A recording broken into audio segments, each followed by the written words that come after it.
Flying is the safest way to travel. That's what you've been told. That's what everyone believes. And statistically, it's true.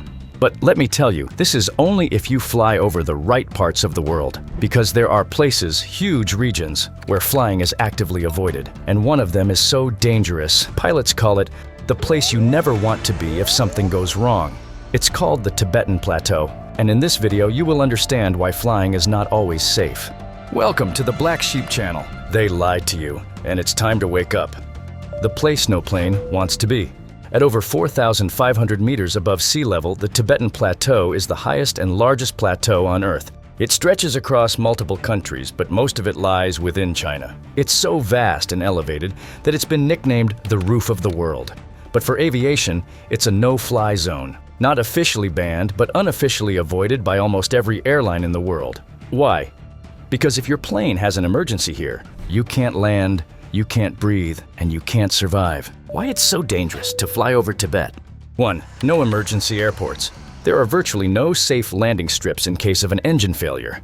You're flying over endless mountain ranges with no flat terrain. If a plane had to land unexpectedly, there's virtually nowhere to go. Even military air bases are few and far between and often unequipped for large commercial jets. Some pilots say they'd rather ditch in water than try to land in that region. 2. Altitude issues. In case of cabin decompression, commercial planes drop to 10,000 feet so passengers can breathe without supplemental oxygen. But the Tibetan Plateau is higher than that. That means there's nowhere safe to descend. If the oxygen system fails and the plane can't descend far enough, survival becomes a race against time. 3. Weather turbulence.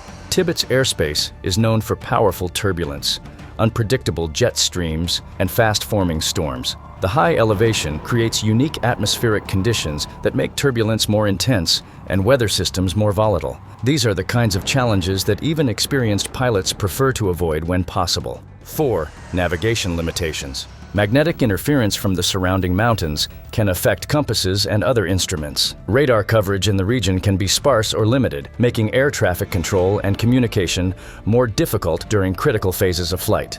Real pilot warnings. Most pilots who fly transcontinental routes are often trained specifically to avoid that airspace, even if it means flying longer or less fuel-efficient paths. That's how seriously the risks are taken behind the scenes. The risk isn't that planes crash here more often. It's that if something goes wrong, you're screwed. And here's the truth. Airlines don't tell you this. They quietly adjust routes. They silently avoid areas. But the illusion they sell is all skies are equally safe, and that's just not true. But it's not just geography. Not all airlines operate with the same standards either. The FAA, Federal Aviation Administration, and the European Union both maintain blacklists of airlines that are considered unsafe or fail to meet international aviation safety standards. These lists include carriers banned from flying into the US or EU airspace due to poor maintenance practices, inadequate pilot training, or outdated aircraft. And these airlines still operate, mainly in parts of Africa, the Middle East, and Southeast Asia, carrying passengers who may not even realize they're boarding a flight considered too dangerous to enter US or European skies. The bigger lie: flying is always safe. Flying is safer in some parts of the world, and with the right airline, we don't fly over Tibet, we avoid parts of the Middle East, and many aircraft don't cross polar routes unless absolutely necessary, and some airlines are even flagged as dangerous. The next time someone tells you that flying is always safe, tell them that it depends. Where in the world? With which airline?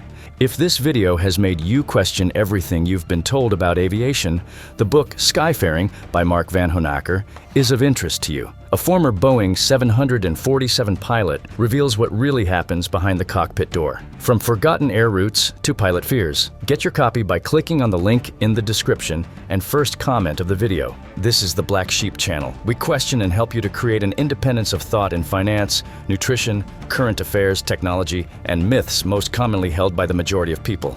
Subscribe to the channel and activate notifications. Remember, they lied to you, and it's time to wake up. Don't miss the next video.